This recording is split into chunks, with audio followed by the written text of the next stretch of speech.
Обада Лондон BBC саламатсыздарбы. Эл аралык жана спорт жаңылыктары менен тааныштырып Эрмек Максутова. Стамбулдагы каршылык акциялары шаардын мэрин шайлоодогу оппозициянын жеңиши жокко чыгарылып, жаңы добуш берүү өтө турган болду. Сирияга алданып барып калган делген жарандардын жакындары президент Сооронбай Жээнбековго кайрылышты. Шри-Ланкада мектептер кайра ачылып, коопсуз чаралары көрүлүүдө. Өлкөнүн президенти террордук чабуул күтүүсүз болгонун айтты. Түркиянын шайлоо комиссиясы Стамбулдагы оппозиция жеңген жалпы шайлоону жокко чыгарып, жаңы добуш берүүнү буйрганы үчүн катуу сынга кабылды. Жеңишке жеткен талапкер Экрем Имамоглу бул чечимди чыккынчылык деп сыпаттады. Ал эми президент Эрдогандын партиясы оппозицияны жеңишке алып келген шайлоодо кемчиликтер жана паракорлук бар болгонун айтып чыккан. Европа парламенти бул чечим Туркияда демократиялык шайлоолорго карата ишенимди жок кылат деп билдирген. Стамбулдун көчөлөрүндө нааразылык акциялары өтүп жатат. Тургундар мискейлерди кашык менен ургулап, Стамбулдун мэрлигине болгон шайлоонун жокко чыгарылышына каршы чыгышууда. Борбордук шайлоо комиссиясынын чечиминен кийин президент Эрдоган өлкөнүн экономикалык борбору болгон шаарды бийликтеги партиянын башкаруусуна өткөрүүнү көздөп турат. Түрк президентинин «Стамбулда жеңсең, Түркияны жеңгениң» деген белгилүү чакырыгы бар. Эрдоган борбордук шайлоо комиссиясынын чечимин колдоду. Bir takım kirli ellerin Коррупцияга малынган адамдар добуш берүүгө чейин эле шайлоого кийлигишип жатканы анык болуп калды. Алар маселени курчутуп, ушул абалга жеттик. Стамбул шаарынын мэрлигине болгон шайлоодо мыйзам бузуулар, бурмалоолор жана коррупция фактылары болгонуна ишенебиз.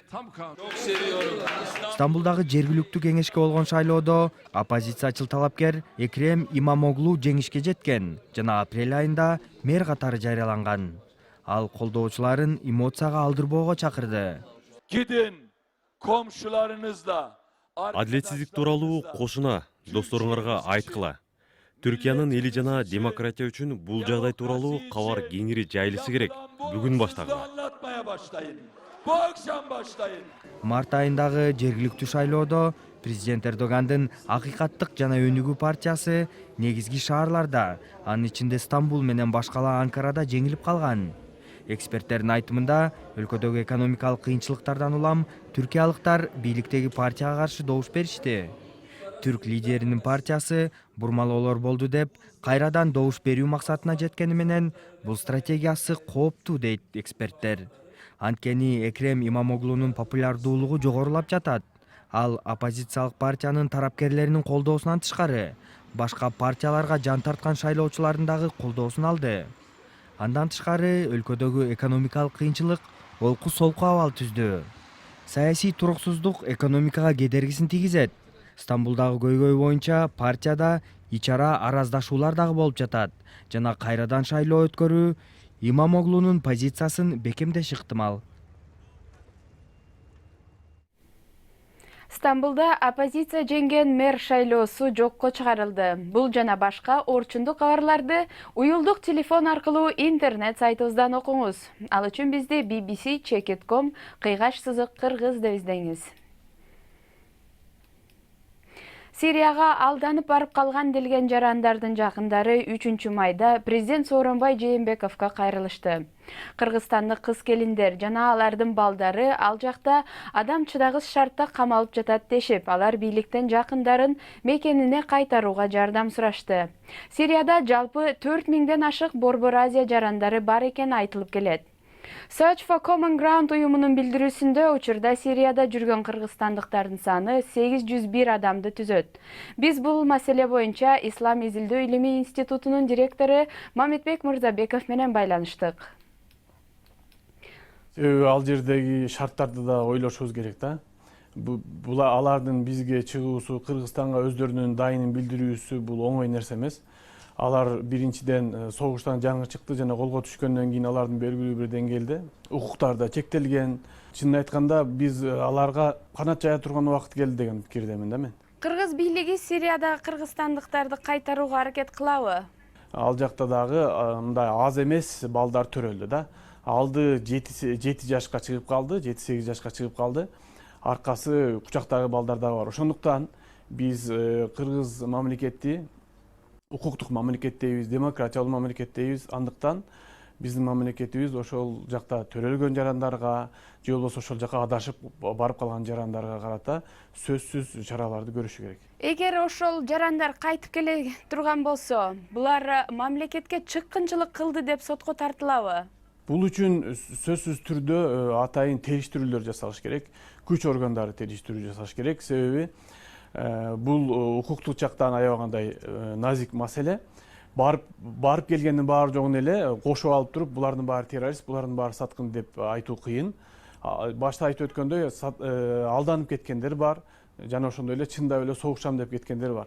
Бирок ошол жакта Сириядагы жана Ирактагы абалды эске алганыбызда кимдин барып согушуп келгендиги, кимдин согушпай келгендиги, бул нерсе аныкташ аябагандай кыйын да. Ошондуктан каражатты талап кылган нерселер. Өзгөчө ошол жактагы Ирактын жана Сириянын официалдуу бийликтери менен тыгыз иштешүүлөрү керек. Аларда дагы алардын колундагы маалыматтарды алуусу жана анализдөөсү керек. Бул аябагандай баягы мындай ыкчам жумушту жана терең анализди талап кылган нерсе да.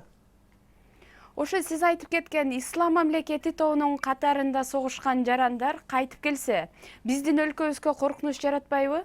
Бул албетте булардын кайтып келген жарандарга карата жасалуучу 3 негизги жумуш бар да. Бул биринчиси, кайтып келгенден кийин аларды белгилүү бир деңгээлде изоляцияга кармоо. Мисалы үчүн балдарды өзүнчө бөлүшү мүмкүн, же болбосо балдар менен ата энелер өзүнчө апа энеси бөлөк бөлүнүшү мүмкүн. Согушуп келген, чындап эле согушка катышып келгендер бөлөк кармалышы керек. Бул биринчиси. Экинчиси, реабилитация деген нерсе бар.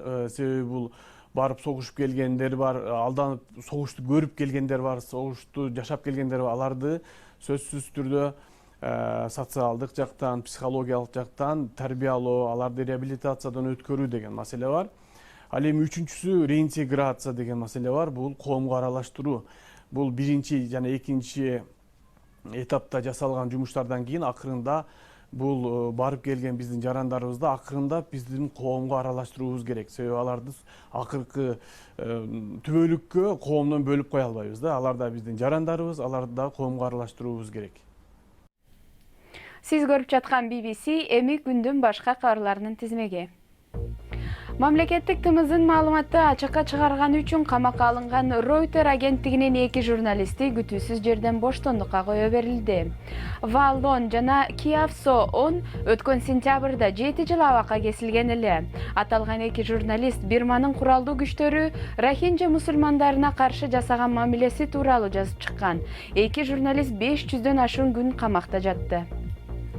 Кытай менен Америка ортосундагы мамиленин чыңалышы дүйнөлүк экономиканын стабилдүүлүгүнө коркунуч жаратууда деп билдирди Эл аралык валюта фонду. Уюмдун башчысы Кристин Лагардтын билдирүүсү боюнча, Кытайдын соода маселеси боюнча башкы ортомчусу Америкага сүйлөшүүлөрдү жүргүзүүгө бет алды. Президент Трамп жума күндөн тартып Бейжиңге каршы ири санкциялар тагыларын билдирген. Индиянын баш калаасы Делиде жогорку сот имаратынын алдында протестке чыккан бир нече активист аялдар камакка алынды. Алар Индия жогорку сотунун судьясы сексуалдык ырдык көрсөттү деген айыптардан арылганын сындап нааразылык акцияга чыккан. Ал эми айып менен сотко кайрылган аял жогорку соттун чечимин жийиркеничтүү деп сыпаттады. Судья айыптарды четке каккан.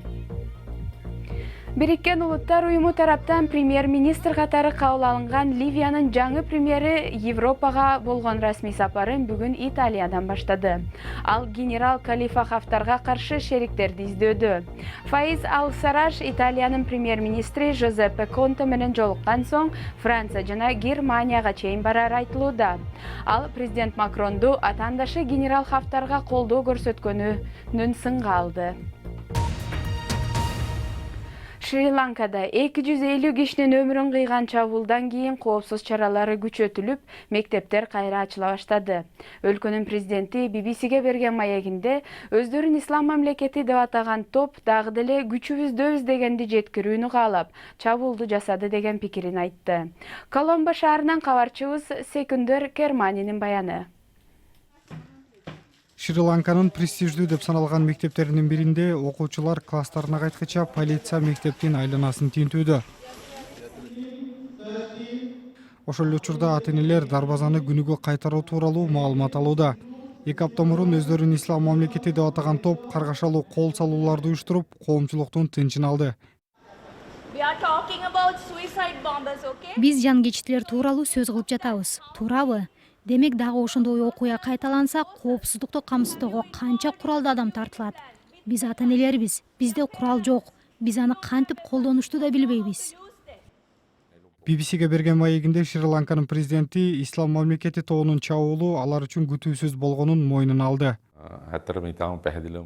Эмне үчүн ИИМ тобу чабуул үчүн Шри-Ланканы тандаганы үрөйүмдү учурду. Түшүнө албай турам. Менимче алар дүйнөдөгү кубаттуу өлкөлөр менен күрөшө албай, жакында гана тынчтыкты орноткон өлкөнү тандап, ИИМ тобу азырда бар экенин билдирүүнү көздөштү. Бирок окуянын алдында кол салуулар болушу мүмкүн деп кайра-кайра эскертүүлөр болуп жатты. Ошол эскертүүлөрдү эске албай коюу чоң катачылыкка алып келди да, туурабы? Ал тууралуу атайын кызматтын жетекчилерине маалымат келип түшкөнү белгилүү. Ошондой болсо да, мен ал тууралуу билген жокмун. Алар өз милдеттерине көңүл кош мамиле жасагандыктан мен аларга каршы чара көрдүм. Ошол адамдар кызматынан бошотулду. Бул жерде өзүңүздүн салымыңыз тууралуу да ойлоп көрдүңүзбү? Менин милдетим учурда бул жердеги маселелерди чечүү үчүн керектүү чараларды көрүү. Өлкөдө коопсуздукту кайрадан камсыздоо менен бул жерге келүүнү каалаган саякатчылардын келишине жол ачуу керек. Адатта туристтерге толгон өлкөдөгү жээктер учурда боп-бош. Туризм тармагы 70%га төмөндөдү. Саякатчыларды кайра өлкөгө тартуу үчүн биз терроризмди жок кылышыбыз зарыл. Мектептин коргонуна келсек, көп ата-эне балдарын кайрадан үйүндө калтырууну чечкендей. Ондогон жылдар бою чыңалган улут аралык маселеден жабыркап келген өлкө эми жаңы коркунучтан кооптонуп турат. Эми спорт жаңылыктары. Манчестер Сити Премьер Лиганы экинчи жолу утуп алууга чамынып жатат. Муну ушул дем алыш күнү өтчү оюн чечет. Винсент Компанинин таң калтырган 23 метр ыраак туруп тепкен голу кечээ Этихад стадионунда өткөн оюнда Лестер Ситиге 1-0 менен утууга жол берди. Эми алар Ливерпулдан 1 упай алдыга жылды. Дем алыш күнү Брайтонду жеңе турган болсо, Манчестер Сити Премьер Лиганы дагы бир ирет жеңип чыгат. Ал арада Ливерпуль чабуулчусу Мухаммед Салах жана Роберто Ферминио жок ойнойт. Ливерпуль Энфилд талаасында Барселонага каршы оюнга камданууда. Мурдагы оюнда алар 3-0 эсебинде утулуп калгандыктан эми аларга финалга кирүүгө кеминде 4 гол керек. Команданын менеджери Юрген Клоп Ливерпуль көп учурда артта келатып, бирок чамынып алдыга чыгып кеткен учурлар көп болгон деп айтты. Теннисте Анди Муррей эмки айда Лондондо өтчү Queen's Club таймашына катышмай болду. Queen's Club аттуу таймашка катышуу ал үчүн абройлуу Wimbledon таймашы алдында жакшы машыгуу болот. Бирок Муррей Wimbledonга ийгиликке жетишүү мүмкүнчүлүгүн 50%дан төмөн деп өзү баа берди. Муррей толук сакайдын, бирок спортко кайтып келүү датасын анык айта албай турганын айтты.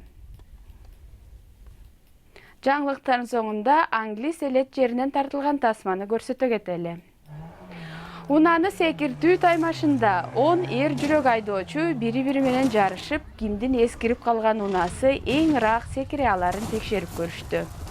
Жергиликтүү тургун Тоби Саутгейт мала кызыл түстөгү Ford маркасындагы унаасын эң ыраак секиртип көрдү жана башкы байгени үйүнө алып кетти.